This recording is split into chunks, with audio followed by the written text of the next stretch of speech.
Live from clickorlando.com, this is News 6 at 5:30. This is a News 6 Plus takeover. Here now is Lisa Bell and Candace Campos with Florida Foodie. Hello and welcome back to Florida Foodie. I'm your host, Lisa Bell, today along with our producer, Thomas Mates. Now, today's guest recently launched a unique program in Orange County. It is a 24/7 community fridge offering access to fresh food as well as canned and dried goods. Yeah, and the pantry also offers educational materials as well as contraceptive options for people. And we're so pleased today to be joined by Katherine Franco from the Neighborhood Fridge. How are you doing? I'm doing good. Thank you guys for having me today. Of course. Thanks for joining us. Tell us a little bit about your background and how this whole idea came about to open up a community fridge here in Central Florida. Yes, so I used to work with a mutual aid project called Metamorphosis Mobile Boutique. We used to do clothing pop-ups at different events to provide clothes to those in need. The focus of the project was to provide fashionable clothes, sustainable clothes, bring sustainable fashion. But the main reason why I joined the project was just so I could get, experience in mutual aid spaces and nonprofit spaces. So after being a part of that project for a while, I got inspired to start my own project, which was the Neighborhood Fridge. I realized that I wanted to be involved in the movement for food justice. And I traveled a lot. During my travels a lot up north, I noticed that you would see these fridges outside. And I was like, wow, I was surprised to see that this is not something that's big, that's everywhere. Because I'm like, that would be amazing, instead of waiting for supplemental help, you could just go to a fridge. You don't have to give your name. You don't have to do paperwork. You just go in there and you grab whatever items you need, to help you. So, and also another inspiration was just needing access to healthier food. So that is a big thing for the project. It's not just so people could get free food, they can get access to healthy foods, nourishing foods. So this location is actually located on Edgewater Drive, not too far away from Orlando's College Park neighborhood, just to give people an idea of where exactly it's located. And it's right behind a laundromat. Yes. So how did targeting that specific area come about? Well, the goal was to target underserved communities. I've been working on a pitch, just that area is a laundromat. So there's just a bunch of different people that come in and out, and it was going to be right there. So I figured, oh, hey, I'm washing my clothes. Maybe I could go to the back and see what kind of items they offer. When did you get this idea? How long did it take for this to come to fruition? Years, I would say, because there was just a lot of things going on in my personal life, and I've never done something like this before. I was just new to a mutual aid project, and I was just working on realizing the possibilities, doing research, seeing how these projects work. I started following a lot of different Instagrams for fridge projects all over the world. And I was just seeing, how does this work? How does this run? I started messaging people, asking questions, and I was just like, you know what? I think that I can do this and I want to try. So the idea, I could say, was 2019, 2020, and it's 2023 now. It's when it actually is launched. Now that I actually launched the project, I feel confident in doing it again, and that is the goal that we're currently looking and working with other orgs right now to find businesses that would like to host fridges in underserved communities. Okay, so you said that you first started trying to launch it in 2019. Obviously, something happened between 2019 and now. Right. How much was that a monkey wrench in the works of your plan? Well, at that time, the pandemic hit, work changed a lot for me. And again, I had some personal issues. So at that time, I just kind of had to take a pause from the mutual aid work. And I was still doing some remote stuff with the other project that I was working with. They had moved the operation to Philly. So I was just kind of remotely involved. But we did start a care package initiative where they were mailing different care packages to people. We had a Google form, and we would reach out to all these different lines to donate different things, to just provide a care package for people to, since we couldn't keep the operation open. So I was a part of that for a bit. Then I had to take a step back and kind of just focus on my personal life for a little bit. So the idea, came back to me. I got involved with some other community organizations that are doing a lot of great work.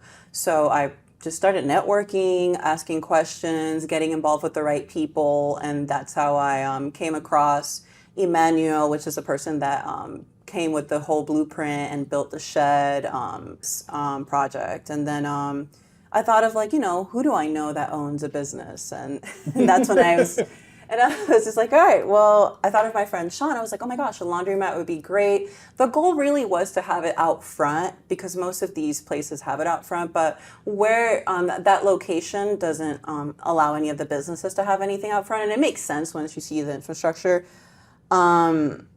But yeah, we were like, you know what? The back looks great. There's a lot of space, so it doesn't get in the way of the business. Mm-hmm. And if people want to go, there's enough space for someone to just head out back. And it's kind of nice, too, because it's a little discreet. If you need some assistance, you might not want to be out front, and people seeing that you're there seeking help. What I love about the community fridge, though, is there is a real focus and emphasis on healthy food choices. Mm-hmm. Why was that such an important factor for you?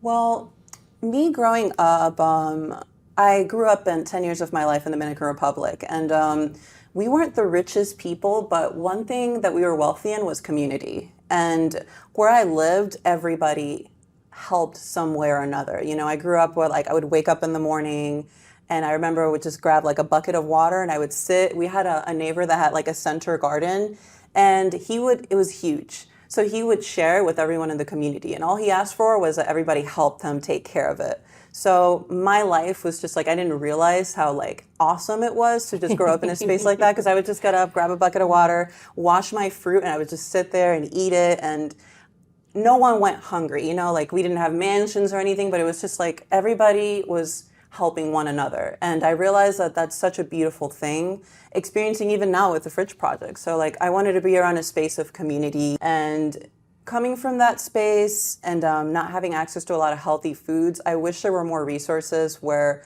we could receive more education. We barely spoke English. My mom didn't speak English at all.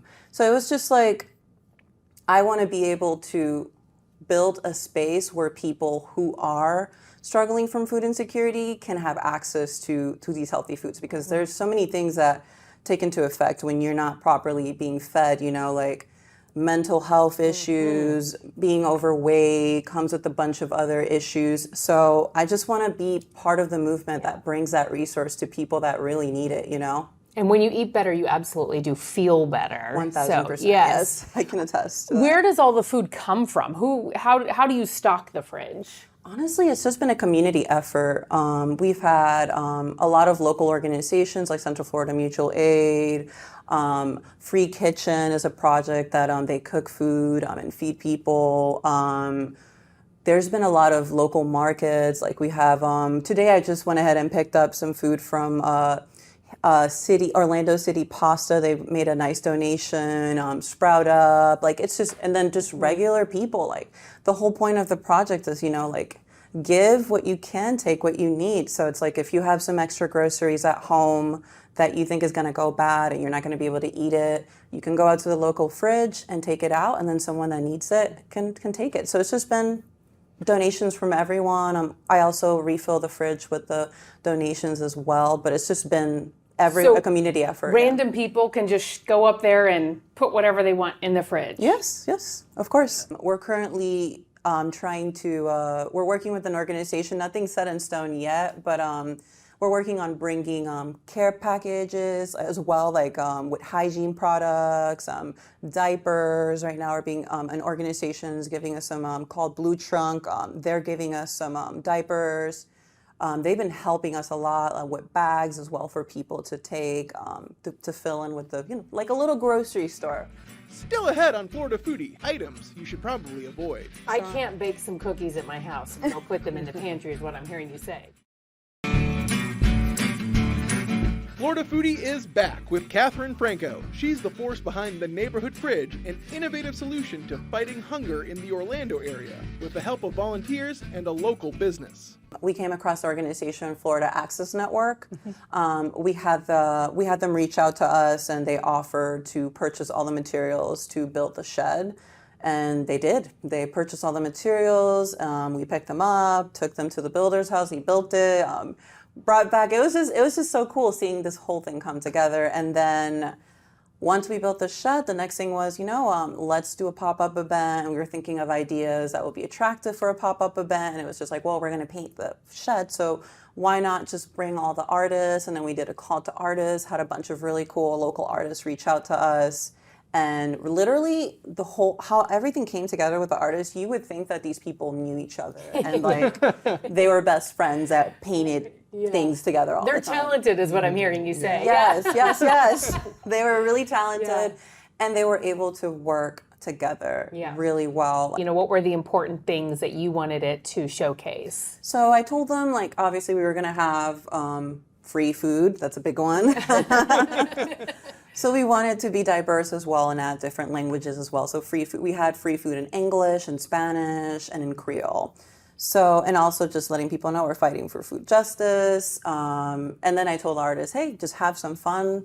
The rest, this is what I want. And then you guys can just have the rest. And then that's when they started coming up with ideas let's add some fruits. I'm like, I was like, think food justice when you're going to be painting this. And what do you mean by fighting for food justice? What does that mean? To me, it means that I think being properly nourished is a human right. I think that all people deserve to be fed good food that's actually helping them. And so by fighting for food justice, I think this project is so important because there's so many people that don't have access to healthy foods. They just have access to junk, stuff that's not good for you, that over the years, it's killing you. So this project, the goal is to have it everywhere that it's a necessity. So the project itself is a fight for food justice.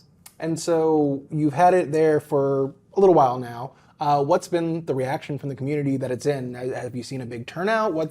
It's been doing amazing. We have a local organization that wants to come and do a pop-up event where they'll be doing a free HIV testing and testing for Hep C and B and offering treatments. They're also going to be bringing free clothes. They want to bring hygiene kits. There's just so many ideas, and we've gotten so much support from all these local organizations that I'm just so happy. It fills my heart. What about your friend who owns the laundromat? What is his reaction to all of this? He is so happy. His name is Sean Nelson, and he is so happy to be a part of this.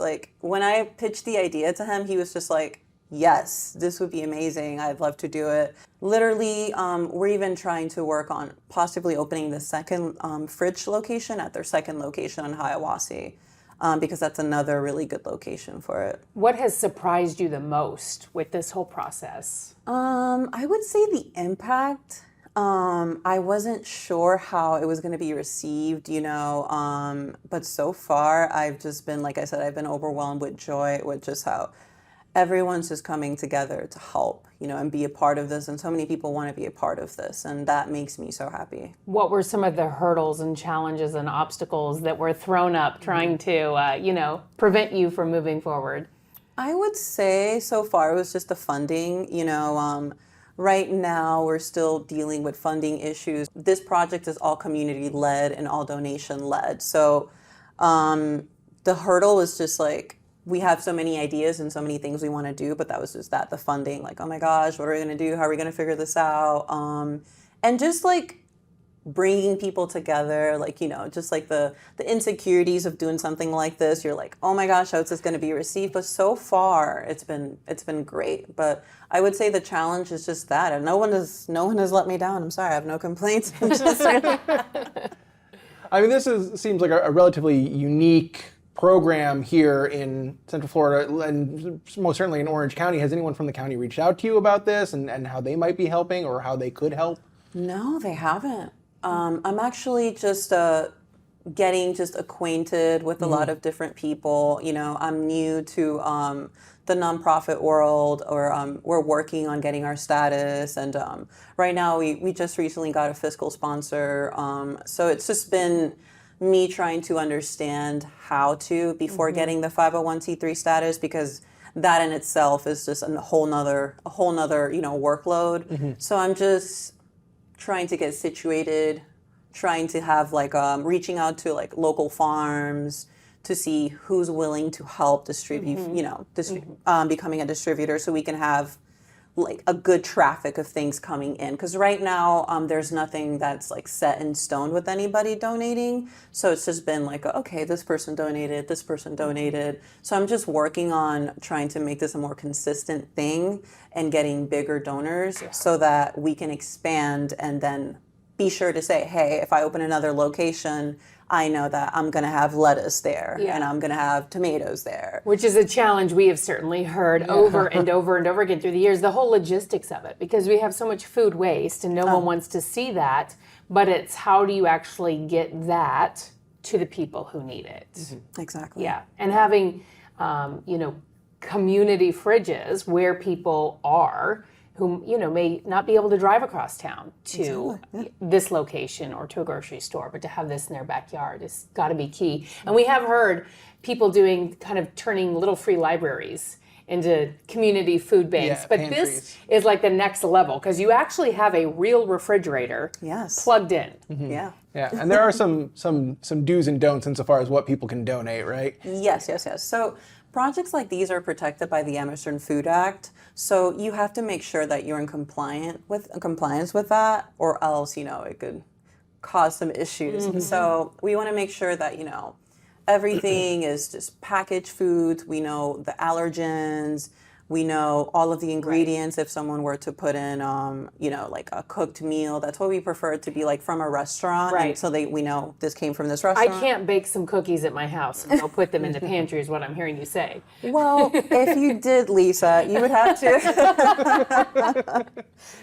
to put down the ingredients that you put in and just have a whole packaging, and that would, so that people know what they're, you know, ingesting. So.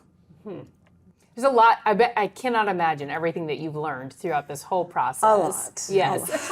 I'm still learning. And the good news is people can follow along on your journey on social media. Yes, we do have our Instagram. It's at Neighborhood Fridge. I'm also working on just building a team. So if anybody is interested in being a part of this project, do reach out to us, because we need all the help that we can get right now.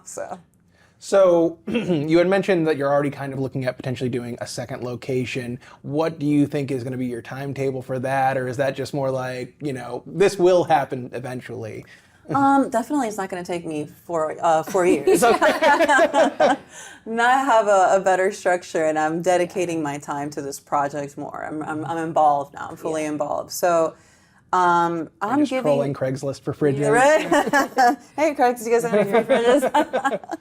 No, but the goal is I'm giving this one 3 months, and during these 3 months, so far, it's been like 15 days that the fridge has been up and running. So I'm giving it 3 months to see how it goes. In the process, I'm just working on perfecting, you know, what's going to happen for the next one. Now I have a better idea on the budget, what's needed, and we're just trying to make it even better. Knowing that, like you said, it's just cool to have it right there. Like, oh, hey, there's a local business down the street. I can walk and grab a bag of stuff that I might need. And not just food, you know, like we have the contraceptives, diapers, shampoo, conditioner, like all these different organizations are donating all these things. And I'm like, well, it's not illegal to have it, so why not, you know, like. And then doing the pop-up event to do the free HIV testing and the Hep C testing and giving free clothes. Like, you know, it's just seeing all of these people coming together. It's just so awesome. So we're open to bringing fridges to spaces that are willing to host and willing to be a part of this. So the more funding we get, the easier it is. So I love it. And you are awesome. Katherine Franco, thank you so much for joining us today on Florida Foodie. We really appreciate it and wish you the very best. Thank you so much. I appreciate you guys having me today. And thank you for watching Florida Foodie. You can catch us on Wednesdays on News 6 at 5:30, or watch anytime on News 6 Plus. While you're there, check out our live cams. Hundreds of people sit down just to enjoy the beach from home, overlook the City Beautiful, or watch the cruise ships come in. It's all available for free on News 6 Plus.